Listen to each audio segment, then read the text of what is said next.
gathered here today to mourn the death of Zao's very own gaku'ei. Gaku'ei was a person who possessed immense talent, immense strength, but his pride, him being blinded by revenge, led to his death. Gaku'ei challenged someone who beat his superior, Keisha. He challenged Shin, and he went night-night. But we're here today to remember the soldier that Gaku'ei was, even though he got one-shotted. But let's all give Gaku'ei a moment of silence.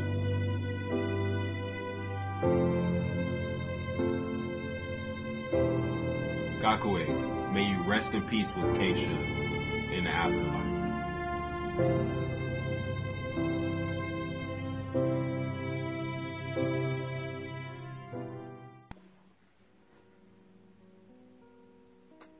What we told you.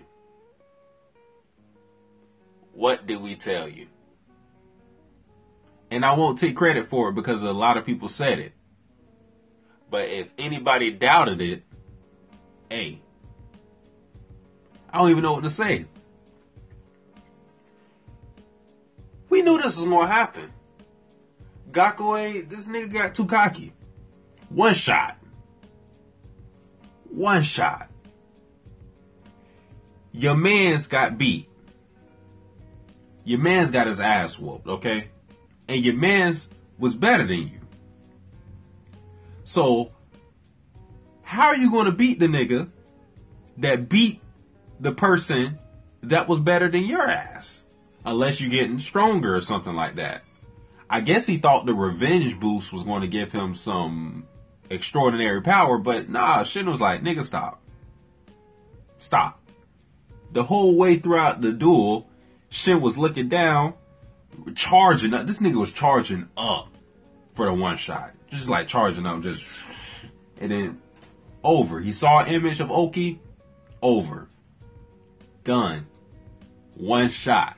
And Gaku'ei even had a flashback of Keisha that made him look a little bit suspect. I'm not even, I'm not even joking. It made him look a little suspect because he was up there thinking like, those two words that I heard from Keisha, which were good work. It was good work. Those are the two words that he was hanging on to. He was like, those two words that I heard from Keisha.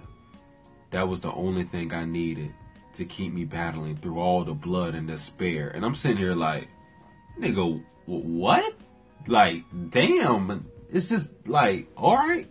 I'm sitting there like, all right. That seems a little suspect, but okay. I mean, we know the Zao King, he doesn't just have sugar in his tank. He has the whole goddamn diabetic recipe. Like, he has everything. Chocolate, cotton candy, all the sugar in his tank. We already know what the Zao King does, but this may extend to Gaku'ei just a little bit because that seemed kind of suspect. I'm sitting there like, all right, man. Like, all right. Like, because Keisha doesn't seem like he's old enough to be this dude's master. For the most part, it looks like Gaku'ei is older than Keisha, but whatever. Hey, whatever. 2018, whatever.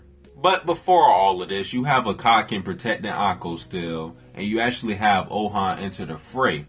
Now, once he enters the fray, he holds off Banaji and Gil-un for a little bit, and I'm okay with this because it's not like they're actually in a duel like how it was with Akko.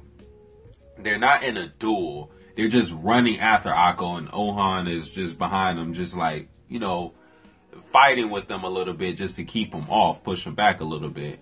And now that you have Gil-un and Banaji chasing after Akko, they have a part of their forces, not all of their forces, but just a small part of them, and they're all chasing Akko.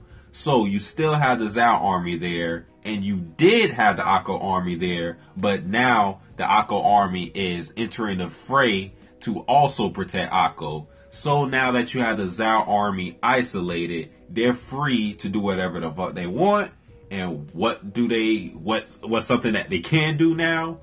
Attack the Hishin unit. And props to Karyo 10 for immediately realizing that as soon as she seen the Akko army pulling back, the rest of the Akko army pulling back, she said, yo, now the Zao army, they can attack us since we're pretty much isolated. We still have to fight the gaku'ei army. Plus, now since the rest of Banaji and Gyoun's forces are isolated, they could just attack us and then we'll be pretty much fucked. So she says, yeah, it's time to retreat.